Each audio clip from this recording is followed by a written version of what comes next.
আজকে একদম অন্য ধরনের একটা চপের রেসিপি নিয়ে এসেছি। আশা করছি আপনাদের ভালো লাগবে।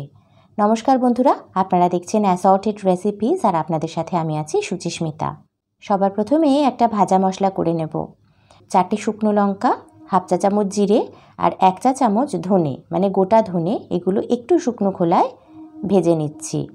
হালকা করে ভাজতে হবে, খুব বেশি ভাজলে বা একদম পুড়ে গেলে কিন্তু হবে না। এটা হয়ে গেছে, ঠান্ডা করে গুঁড়ো করে নিচ্ছি। একটা কড়াই গ্যাসে বসিয়ে দিয়েছি, তাতে খানিকটা সর্ষের তেল দিয়ে দিলাম। বন্ধুরা, আজ আমি করে দেখাচ্ছি পটলের চপ। পটলগুলো অল্প অল্প খোসা রেখে এভাবে ছাড়িয়ে নিয়েছি আর দুভাগ করে কেটে নিয়েছি। কচি পটল হলে বীজগুলো বের করার প্রয়োজন নেই, তা না হলে বীজগুলো বের করে দিতে হবে। এখন এই পটলগুলো হালকা করে ভেজে নেব।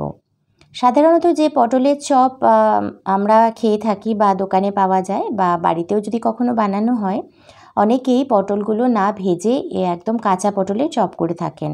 তো সেগুলো খেতে কিন্তু ততটা ভালো লাগে না, আর পটলগুলো একটু কাঁচা কাঁচাও থাকে, একটা গন্ধও থাকে।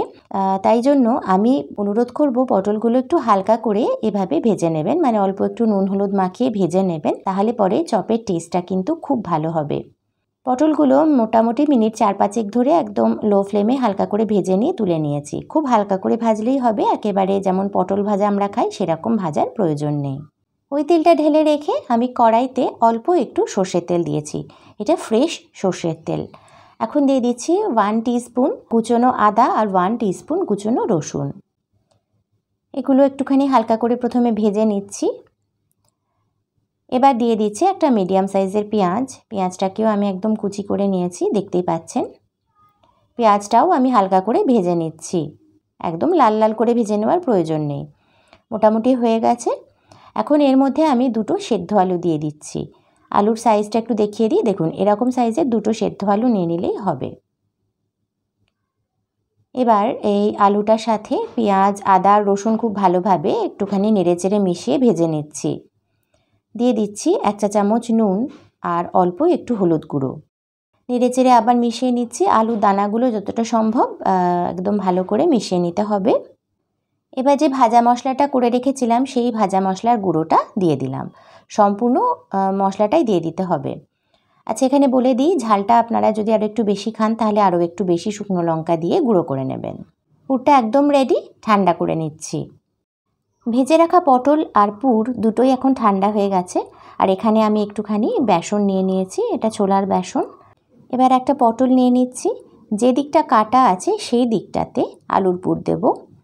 আলুর পুরটা এমনভাবে দিতে হবে যাতে এটা বাকির মানে যে অর্ধেক পটলটা আমি কেটে রেখেছি সেরকম দেখতে হয়ে যায়, মানে পুরোটা একসাথে দেখলে একটা গোটা পটলের মতন লাগে।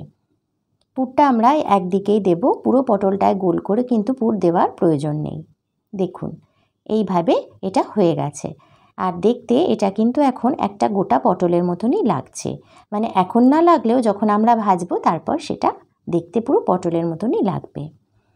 হয়ে যাওয়ার পর আমি এর মধ্যে একটু শুকনো বেসন লাগিয়ে নিচ্ছি। এর ফলে যখন আমরা এটা বেসনে কোট করব বা বেসনের গোলায় ডোবাবো, খুব সুন্দরভাবে পটলের গায়ে বেসনটা লেগে যাবে। তা না হলে বেসনে কোট করতে একটু অসুবিধা হতো। এইভাবে আমি সবকটা তৈরি করে নিচ্ছি। সবকটা তৈরি করা হয়ে গেছে। এখন আমি বেসনের গোলাটা তৈরি করে নেব। বেসনের পরিমাণটা আমি বললাম না, আপনারা যতগুলো চপ করবেন মোটামুটি আন্দাজ করে নিয়ে নেবেন। এখানে আমি 150 গ্রামের মতো বেসন নিয়েছি। 1 চা চামচ নুন আর হাফ চা চামচ চিনি দিলাম, আর দিয়ে দিলাম অল্প একটু হলুদ গুঁড়ো। চিনিটা দিলে রং এবং টেস্ট দুটোই খুব ভালো হয়। এবার অল্প অল্প করে জল দিয়ে ব্যাটারটা তৈরি করে নিতে হবে। এখানে বলে দিই, এই বেসনের গোলাটা কিন্তু অবশ্যই হাত দিয়ে গুলতে হবে। আবারও বলে দিচ্ছি, বেসনের গোলাটা কিন্তু অবশ্যই হাত দিয়ে গুলতে হবে এবং প্রায় মিনিট 5-7 ধরে খুব ভালো করে, ঠিক যেভাবে দেখাচ্ছি ঠিক সেইভাবে ফেটাতে হবে। এটা যতটা সুন্দর করে ফেটাতে পারবেন চপগুলো ততটাই সুন্দর হবে, ততটাই সুন্দরভাবে ফুলবে আর ততটাই পারফেক্ট হবে। দেখুন বেসনের গোলাটা তৈরি হয়ে গেছে, আর আঙুলে দেখুন কি সুন্দরভাবে এটা কোট করছে, মানে বুঝতে পারবেন এটা হয়ে গেছে। চপটা ভাজার ঠিক আগে এর মধ্যে 1 পিঞ্চ বেকিং সোডা দিয়ে ভালো করে গুলে নেবেন। এবার আমি চপগুলো ভেজে নিচ্ছি। কড়াইতে সর্ষের তেল গরম করতে বসিয়েছি। তেলটা গরম হয়ে গেলে ওর থেকে 1 চামচ নিয়ে এই বেসনের ব্যাটারে দিয়ে দিলাম। আর এখনই আমি 1 চিমটে খাবার সোডাও এর মধ্যে দিয়ে ভালো করে গুলে নিলাম। এবার বেসন মাখানো চপগুলো নিয়ে এই বেসনের ব্যাটারের মধ্যে ভালো করে ডুবিয়ে খুব সুন্দর করে এর গায়ে বেসনের কোটিং করে তবেই তেলে ছাড়তে হবে।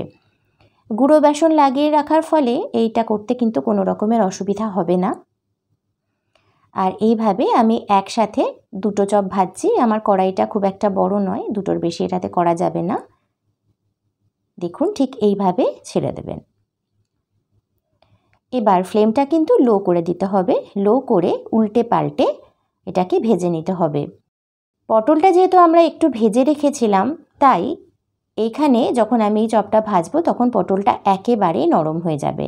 যদি কাঁচা পটলে করা হয় তাহলে এই বেসনের কোটিংটা থাকার জন্য পটলটা খুব ভালোভাবে সেদ্ধ হয় না। আর যদিও বা সেদ্ধ হয়, কাঁচা কাঁচা লাগে, খেতে খুব একটা ভালো লাগে না।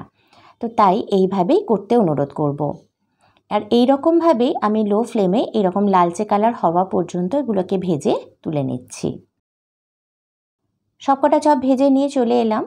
আর দেখুন দেখতে কতটা পারফেক্ট লাগছে, আর দেখতে একদম পটলের মতো লাগছে, তাই না বন্ধুরা? এবার একটা চপ ভেঙে দেখাচ্ছি। দেখুন বেসনের খোলাটা আলাদাভাবে পরিষ্কার বোঝা যাচ্ছে, আর পটলটা দেখেও বোঝাই যাচ্ছে এটা কিন্তু সুন্দরভাবে সেদ্ধ হয়ে গেছে। তাহলে এই ছিল পটলের চপের একটা সহজ সরল আর একটু অন্য ধরনের রেসিপি। বর্ষাকাল তো প্রায় এসেই গেল বন্ধুরা, তাহলে আর দেরি না করে আজই এই চপটা বাড়িতে বানিয়ে ফেলুন। আর আমায় কমেন্টে জানাতে ভুলবেন না আপনাদের কেমন লাগলো। আপনারা দেখছেন অ্যাসর্টেড রেসিপিস, আর আপনাদের সাথে আমি আছি সুচিস্মিতা। যদি আজকের রেসিপিটা ভালো লেগে থাকে, অনুরোধ করব একটা লাইক আর অনেক অনেক শেয়ার সহ চ্যানেলটাকে সাবস্ক্রাইব করে আমার পাশেই থাকার জন্য। আজ তাহলে এই পর্যন্তই, দেখা হবে আগামী পর্বে। Till then take care, bye by.